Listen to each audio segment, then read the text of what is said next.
Good morning, Natalie Kort from the Finca Cancorem.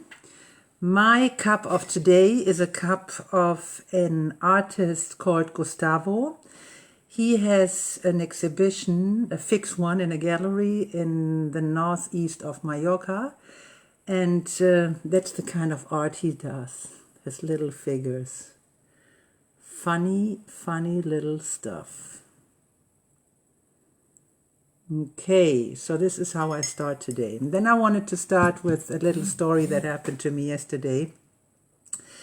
I don't know if you remember that I have been very active in the animal protection. And what happened yesterday to me was one of those things that used to happen to me years ago, but for some reason, and thanks God, it didn't happen to me for a long while. So I was driving in Campos, the little village I'm living in. And there was this Yorkshire Terrier, a little rat actually, looked really thin and old, crossing the street.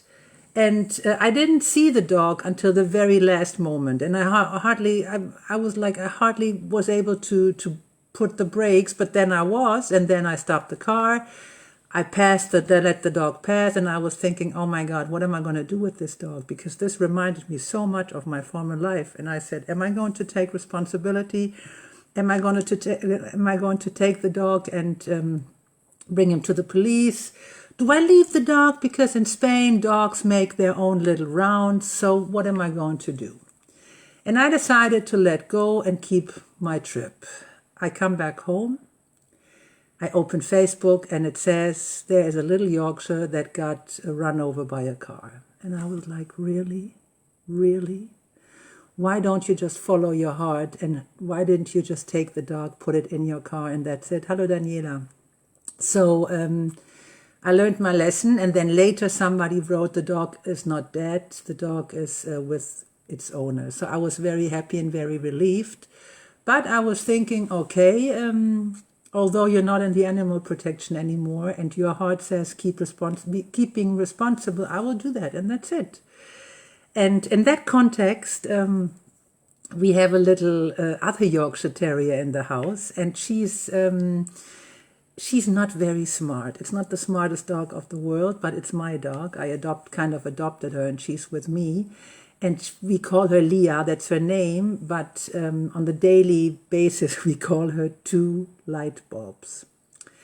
Because she's not so smart. There's not enough lights up there. So when I call her Two Light Bulbs, which is in Spanish Dos Luces, she would come and be very happy. And then I say, well, let's go this way. And she would turn around and go the other way. She has kind of a weird sense of orientation.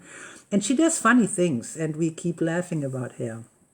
And I don't know if you remember that I ever mentioned the name Abel. So we have this little boy here, 3.5 years old.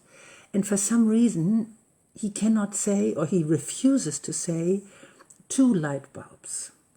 So he doesn't call her dos luces, two light bulbs, but he calls her light bulbs, which is in Spanish luces, which means a lot of light bulbs. So from one second to the other, this little not so smart dog became like the most smart, the smartest dog on the finca. And every time when this little boy says, Luces, we're like, oh my God, how can you change spirit by just putting away the number 2? So we now call her Luces, and we hope that this is going to transform into her character. What else can I tell you? I can tell you that on the last Coffee and Talk I did, there was a man being very furious about what I was thinking and telling. And I was thinking, how can you be furious about my little unimportant daily life stories? I'm not going to ask him, don't worry. But I was thinking, what must a person think to say, I'm furious to listen to what you say? Didn't get into my head. But that's an exercise of tolerance and not approaching you this, because it got to me. It made me think, what the hell is wrong? So that wasn't good. You should not get the bad energy to come to you.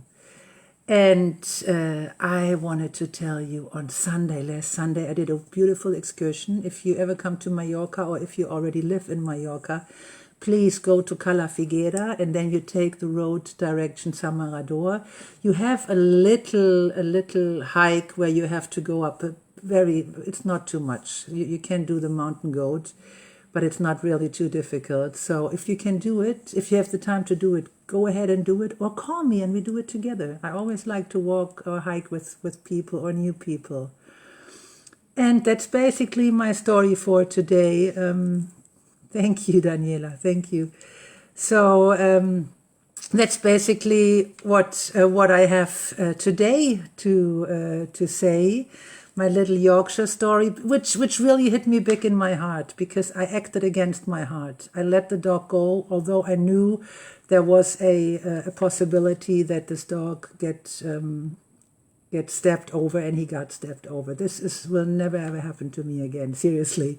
I took every dog, from Great Dane, from Mastino. I got them all from the street in my car without any fear. And I don't know what was wrong with me to not take this little Yorkshire. I don't know. Maybe it reminded me too much of my old life. So I let you go. Stay wonderful, stay beautiful. I see you, if you want, on Monday. And well, we see what's going to happen to me until Monday. It's no big things happen. Big things are not going to happen in the pandemic life, but little things are nice too. Okay, goodbye.